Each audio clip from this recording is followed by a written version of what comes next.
we're a little early, but I'll go through the introductions. So we've got Sarah Young, who I believe you are a princess of Azure Security. Is that correct? Yeah, totally. It is my official job title. That is your official job title. Yeah. I need to get a new job title. James, if you're listening, I would like that as, no, I don't want that as my job title. I'll have Prince though. So let me bring up my little guide. You realize now your job title is going to be princess. It's on YouTube for all to see. Yeah. I don't think your mic's completely in, Shanna, or I'm just going, oh no, hang on. Ignore me. My headphones are broken. Ignore me. Sarah, Hobie, that's all right. We're just talking about you. Talking about me is fine. I'm a horrible person. Okay, Sarah is the self-titled princess of Microsoft Azure Security. Allegedly, she lives in Melbourne, but is most likely to be found in airport lounges across Asia, but obviously not at the moment. I know the Changi Airport Lounge, when I went through it 3 weeks ago, was very deserted of people. Yeah. Sarah loves cloud security and spends most of her time telling people how to do it better and generally nerding. Well, we definitely appreciate that over here. So without further ado, I will hand over to you, Sarah. Cool, thank you. And thanks everyone who's watching. I hope you're all safe and well. I'm currently, as I said, I allegedly live in Melbourne. I'm actually currently in Wellington, so there you go. Not even in my home country right now. So, or when I say home country, actually, Australia is not my home country. You can probably tell by the accent, but let me share my screen and hopefully all this stuff will work. So, hello everyone. My name's Sarah Young, and today I'm going to talk to you about hacking VoIP. I used to be, for background, I used to be a network engineer. I used to do a lot of VoIP work, so much VoIP work. I've deployed hundreds of thousands of telephones, mostly across Europe. And so since I transitioned into security about 6-7 years ago, it's always been something I wanted to revisit, which is, I finally got to do it with this talk. So we're going to talk about hacking VoIP. So I actually thought it would be really fun to use the design suggestions on PowerPoint for all these slides. So if it's kind of burning your eyes, I'm really sorry. I've just never really used the design ideas on PowerPoint. So I decided that the next time I did a talk, I would try and do it using the design ideas just to see how it came out. So I'm going to blame that if you don't like my slides. Real quick, who am I? I'm an Azure Security Architect. I was nicknamed the Princess of Azure Security by some of my teammates in Hong Kong. It's kind of stuck with some people. I live in Melbourne. Oh, I did do this. I meant to take that out. I'm pretty sure everybody here knows who Melbourne is. I did do this talk in America, which is why I have that colder and wetter bit of Australia. I really love dogs. That is not my dog, sadly. It's my parents' dog, because I can't have a dog because I live in a very small apartment and travel too much, or at least I used to. I used to be a VoIP engineer, and now I do cloud security stuff. I'm a prolific user of GIFs and memes in my presentations. If you've ever seen anything I've done before, it will be full of them. I think that my GIF and meme game in this particular topic is not as strong, and that's largely because there's not that many about telephones that are relevant. But, you know, bear with me. I've still got enough in, I think. I did, again, I meant to do something. I meant to put, I live in Melbourne, and there's Melbourne, but I'm actually in Wellington, and I think I have accidentally deleted it. Yeah, I did. Oh, well. So what am I going to talk about today? I'm going to talk about a brief history of phone hacking before VoIP, because of course, VoIP, voice over IP, is a normal telephones and normal telephone technology are still around, and they were a precursor to VoIP. We're going to recap very quickly the basic principles, the basic tech principles of a VoIP system. So if you've never worked with it before, it's just useful to understand some of the concepts just before we talk about how you would hack it. And then we'll have a look at some of the common attack vectors for VoIP. So let's crack on. Now, I really hope this will work and comes through on the Zoom. So if anyone's watching and it doesn't, tell me.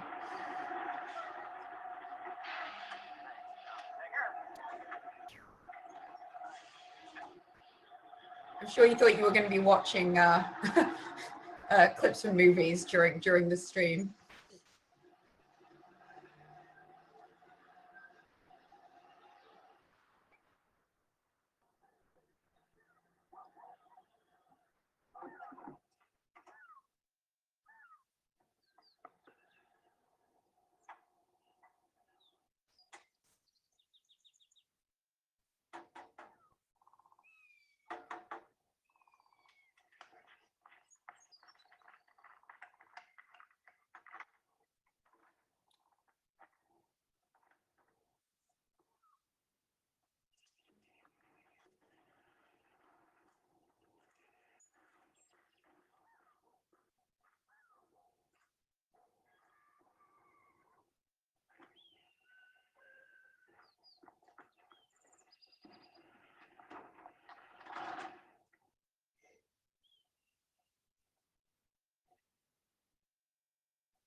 Goose Island, Oregon, please. The number for Dr. Robert Hume, Hume, on Tall Cedar Road. Checking on Dr. Robert Hume, Hume, on Tall Cedar Road. I find no listing. What does that mean? He doesn't have a phone? I'm sorry, I have no listing. Oh, wait, Falcon.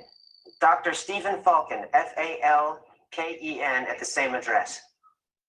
I find no listing for Dr. Stephen Falcon, Falken, on Tall Cedar Road, Goose Island. Thank you.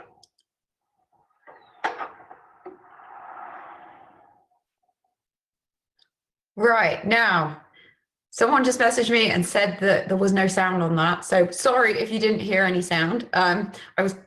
I hoped this would work, but I wasn't too sure.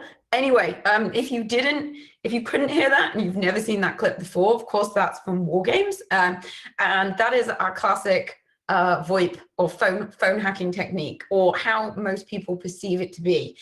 Now, interestingly, and I'm not going to go into this in too much detail, interestingly, that clip where Matthew Broderick sort of trips the phone to get a dial tone, that of course War Games is from the 80s. That wouldn't have been possible to do on a phone in the 80s. It actually, you haven't been able to do that sort of stuff since the 60s, because dial tone now was, as you know, when you pick up a phone, dial tone is there by default, and the reason for that is because it's so people can call the emergency services. It was actually changed for that precise reason. So you don't need to get a dial tone in the same way anymore. Anyway, there's a lot of, if you go and look that up and you want to listen to that clip with sound, if you couldn't hear it, then, and my apologies, there wasn't a way to test whether this would work through the live stream beforehand. I was just kind of hoping it would. If you listen to that, if you look up that clip and have a look at it, there's loads of real hardcore phone nerds actually explaining in depth why that won't work in the 80s. But anyway, that was just to give you an idea of what we typically know as classic kind of phone hacking. But let's look at the history. So in fact, the first ever hack of any telephone technology was in 1903. It was well over 100 years ago, and it was done by a magician. His name was Neville Maskelyne. Now, what he did was he was hacking Marconi's wireless service, and he did it with this very, very basic antenna, and was sending funny messages through the wireless. He was saying things like just rats, rats, rats, rats, which, hey, it was 100 years ago, okay? And he was saying little ditties and little poems that were sort of bad-mouthing Marconi. Obviously, Marconi wasn't very happy, and it kind of showed him up at his big public event where he was demonstrating the wireless. 4 days later, he actually wrote into the Times and confessed to what he'd done. And his justification for doing it was that he was showing that the wireless actually had security vulnerabilities, that it could be hacked, because one of Marconi's claims was that no one could intercept it. It was absolutely secure. You could have privacy.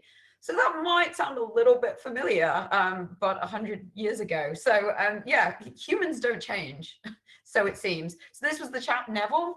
It also transpired that he was, oh, I've got clicked over a slide. It also transpired he was actually paid to do this by a rival telegraph company who weren't using wireless technology. They'd actually paid him to do it. So yeah, again, people don't change.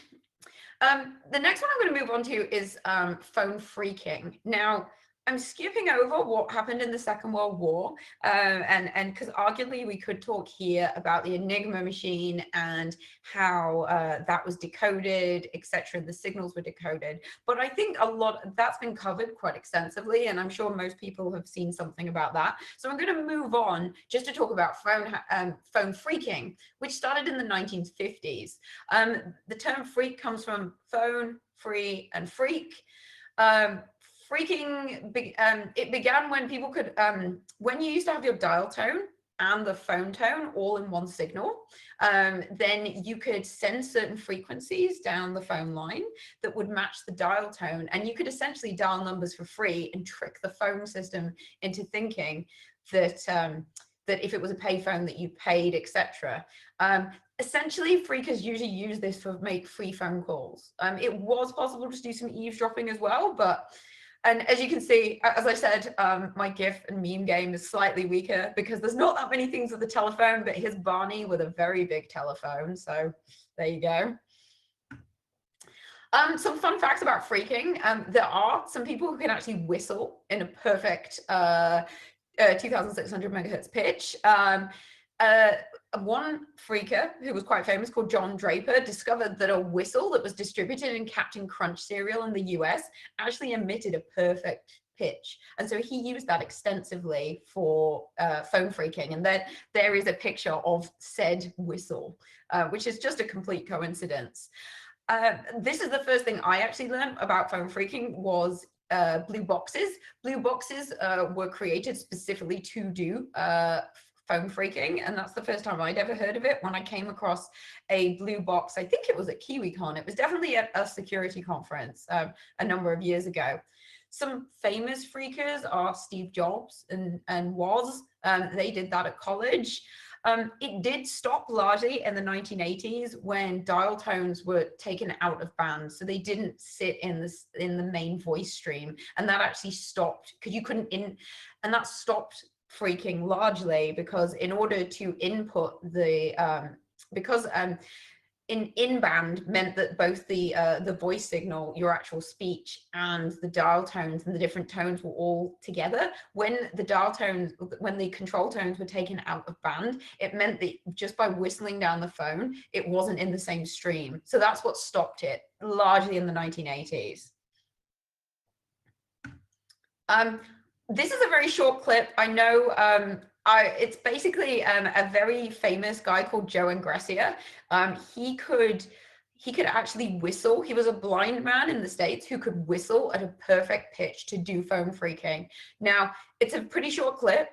I don't know if anyone can hear it. And I know the point of this is that you can hear it. So sorry if you can't. I'll play it and hope maybe people can hear it.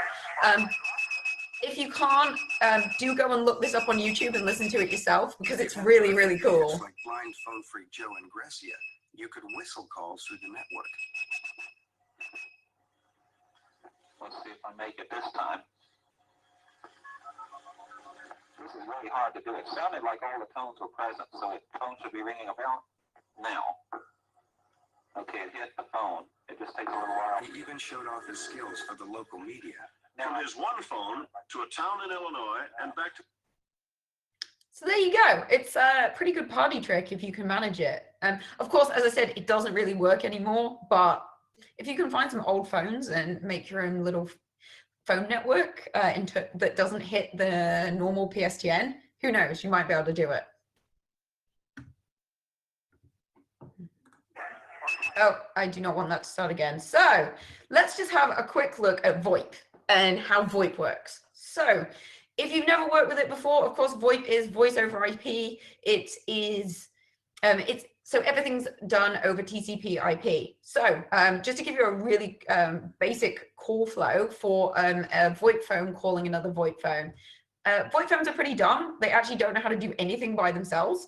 So when someone makes a call on a VoIP phone, it will signal up to its call manager. Now, I've called it call manager because that's the name of the Cisco product that I used to work with a lot, but you can call it any kind of, sometimes people call them PBXs, but not really PBXs, or any kind of other centralized VoIP server. Just I call it call manager. So the IP phone will talk to the call manager server and it will say, hey, this person has dialed this number and what do I do with it?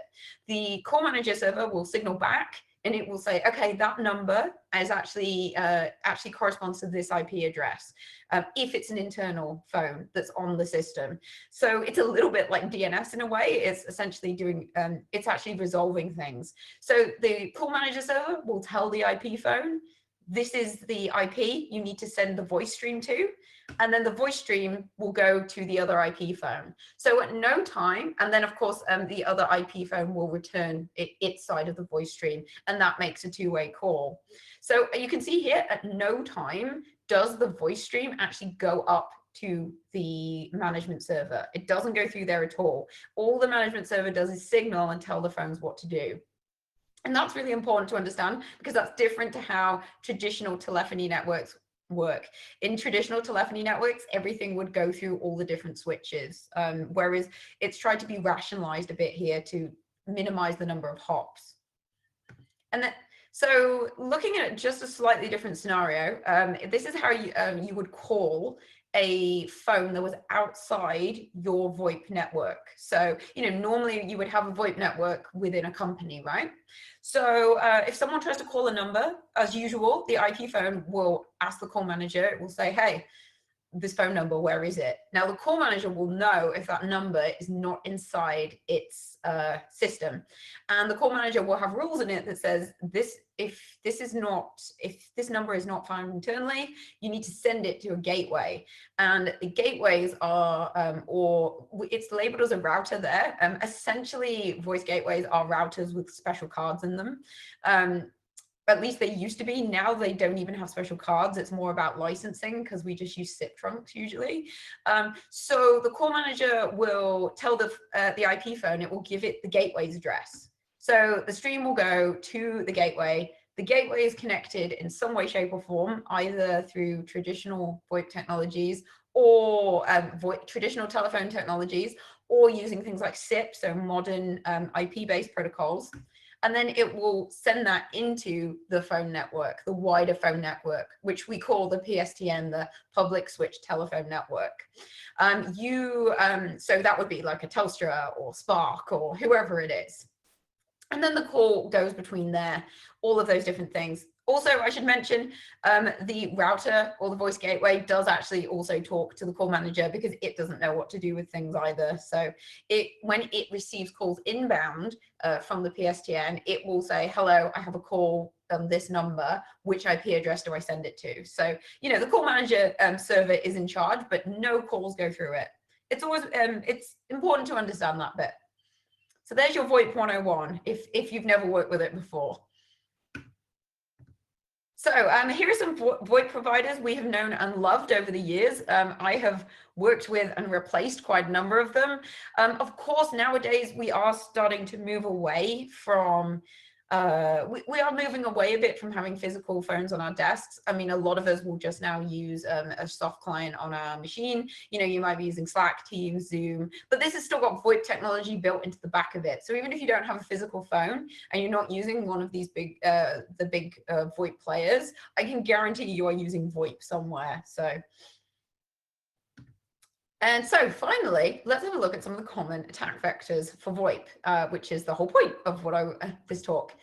The first one is a classic VoIP attack of VLAN hopping. So that is when normally when you have an access port, a physical access port, so we're not talking wireless here, you will have configured on that access port a data VLAN and a voice VLAN. So your voice traffic will be separated into the voice VLAN and everything else goes into your access VLAN. So if you connect a laptop to a network port, and you can then hop between the VLANs. And if you can get onto the voice VLAN, you can effectively then sit there and eavesdrop and listen to all the VoIP traffic.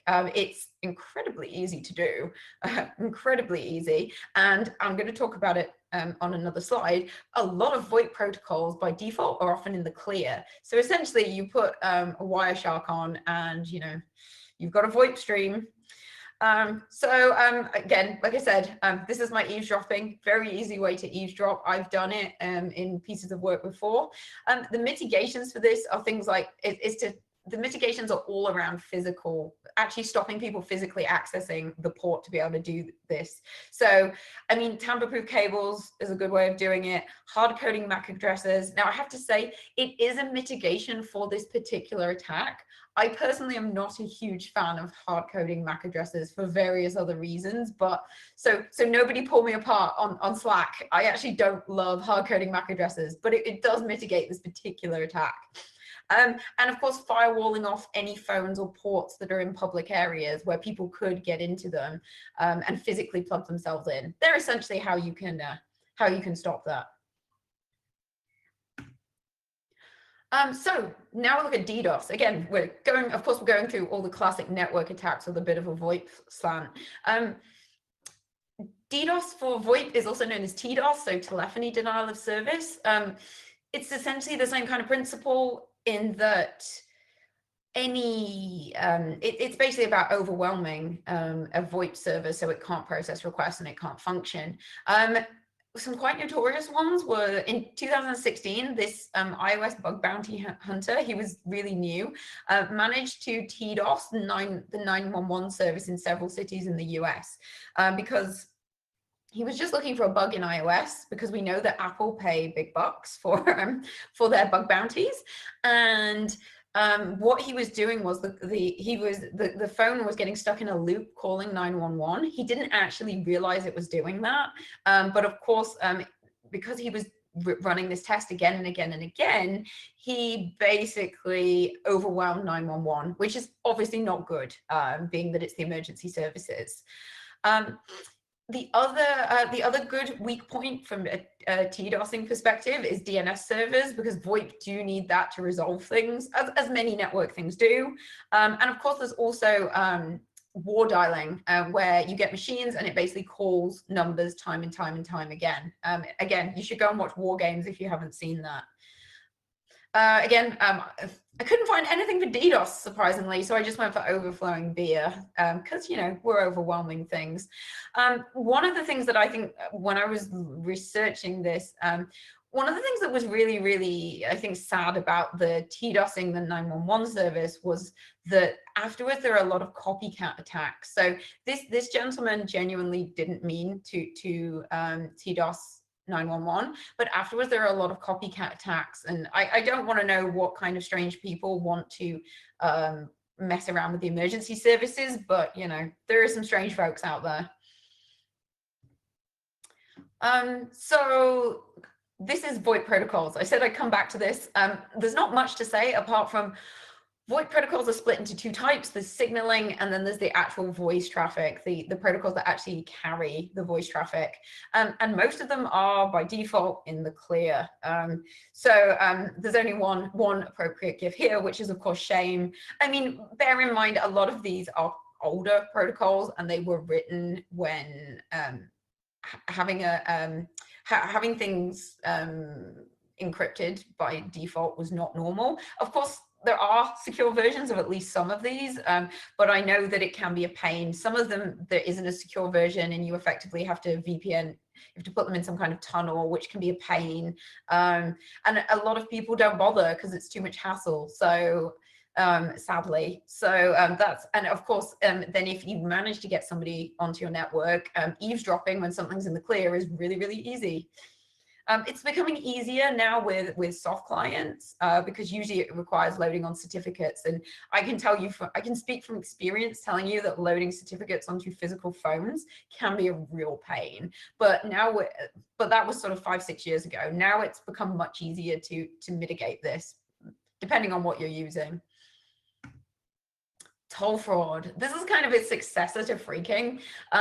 Toll fraud, and if there's anybody from any of these countries on the stream, I do apologize to you in advance. The top 5 countries to call using toll fraud at the moment are apparently Cuba, Somalia, Bosnia and Herzegovina, Estonia, and Latvia. So that's apparently what they are at the moment. I can tell you, when I was doing a lot of VoIP work, we also used to preemptively ban Pakistan and Nigeria because a lot of fraudulent activity happens there with telephones. In order to do toll fraud, it's essentially usually manipulating either users or misconfiguring systems. So for example, if you have a public phone that that can do call forward all, because some people will call forward their desk phone to their mobile, but if you do call forward all to a foreign number and you allow the system to do that, because you can stop that in the configurations, it basically means that someone could call from their mobile your desk phone. That desk phone could then subsequently call a foreign number, and because the leg of the call that goes to the foreign number is on the desk phone, the organization will be charged for that call. So, you know, and we did see this with a customer I worked with a long time ago in the UK.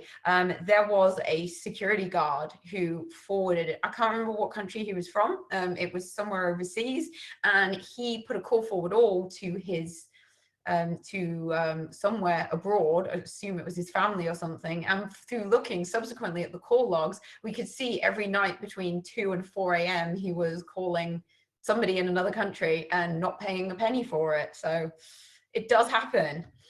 So yeah, do watch out for that, because people can actually, it sounds silly that just scamming or sort of trying to effectively steal 3 minutes from a phone system, but it does happen really, really frequently, even today. Voice phishing. Now, I'm not going to talk about this too much, but I guess we kind of just need to acknowledge it. Of course, there's voice phishing. So that is when someone calls you, pretends to be support, pretends to be support from another company, saying you've got a virus, or I think we all know about them. If there's anyone here who's never been called by a voice scammer, then you're very lucky, and I need to know your secret. What I really, in one of my old jobs when I lived in New Zealand, we gave out chocolate fish as part of our fishing campaign. So I just felt that was appropriate. Were we doing this in person, I totally would have brought chocolate fish. So if you can get hold of chocolate fish, if you're in New Zealand and you're locked down, go buy a chocolate fish on my behalf. I can't stand them anymore because I ate so many of them like 3 or 4 years ago when we did this campaign, that just no. So contact centers, when you call a contact center, I'm putting that up just so everyone can read it as we go. Contact centers, when you go through that annoying menu, that's called IVR, or interactive voice response. And I know some of them are better than others, but think about maybe when you call your bank or someone who does financial services for you, you know, sometimes the call center person will say, I'm going to put you on hold. I'm going to put you on hold, and you need to enter your PIN and then come back, so you don't tell them your PIN. And that sounds, oh great, that sounds super secure because I'm not telling a person. But you are still, when you do that, inputting it into an application. And so if that application doesn't handle that correctly, or it's interfacing with other databases and systems isn't done properly, you know, there can be data in there that someone could steal, and it does happen. So you know, if you're in a company that uses IVR, please don't forget about looking at how the IVR handles some of the sensitive data, because it's, you know, it is still essentially just an application in the back end. So it does often get overlooked. So worth bearing in mind if you pen test things or if you're doing security assessments. SS7 hacking. So SS7 is the signaling that's used in the PSTN network. So the bigger, wider phone network. It's been around a long time. It's not a new protocol, but it kind of, this technique came to prevalence back in 2014 when the Italian company Hacking Team got hacked. And it turned out that they were, if you're not familiar with that story, it turned out that they were creating specialized hacking tools that included SS7 hacking tools, and they were selling them to regimes with questionable human rights records. And those vulnerabilities in SS7 allow for call forwarding, call recording, reading SMS, and you can track the location of your phone. So, you know, they can do a lot with it. Since then, some carriers have installed monitoring systems, but basically the entire phone network across the whole world runs on SS7. So that's not going to change anytime soon. And this is why we say don't use SMS as part of MFA, because SMS is fundamentally broken. Now, I will caveat that with, if the only MFA you are able to use is SMS, then SMS is better than nothing. But really, you should look at other ways of doing MFA. And that's a different rant that we won't go into. But yeah, please try and avoid using SMS if you have an alternative. So, because, you know, we want to avoid the hackers. And I always put this one in my stream. I always put this one in my presentation somewhere because it's my favorite GIF on hacking. Voicemail attacks. So voicemail is probably one of the worst bits of a phone system, one of the most vulnerable. It's often, when people are targeting voice systems, one of the first things they'll look at. Voicemails always come with a PIN, but it's usually a default PIN. Clippy is on this page for no reason at all. This is when, were we in person, I would probably give you Clippy stickers. If anyone wants them posted when New Zealand's out of lockdown, just ping me. I'll do it when I can. And that leads on to, you may remember a number of years ago now, there was a big scandal in the UK about celebrity voicemail hacking. And I say hacking in inverted commas, because what actually happened was, if you're not aware or you don't remember, essentially a lot of celebrities and well-known figures in the UK had their voicemails hacked. Now, what actually happened was that the UK phone networks didn't enforce you to change your PIN when you set up voicemail. They do now. Basically in response to this. So what journalists were doing was managing to find the phone numbers of these high profile people, and then dialing the voicemail, getting into their voicemail because they knew their number, and then just guessing using the default PIN. And most of the time they were successful in getting in and being able to listen to voicemails. So clearly that's a huge invasion of privacy and, you know, ethically, morally, very, very bad. But I think the saddest thing about all of this was there was a girl who was murdered, and the journalist managed to get hold of her number. And when the investigation was going on, when they were still looking for her, some journalists managed to get into her voicemails, and they listened to some of her voicemails. And that gave the police and her parents false hope that she was still alive, because there'd been changes made to her voicemail box. And so obviously that's probably the saddest thing about all of this. Now, people did go to prison for this in the UK, and that was why the News of the World paper went bust a few years later, and quite rightly so. But that is the voicemail hacking that was, you know, quite prevalent a number of years ago.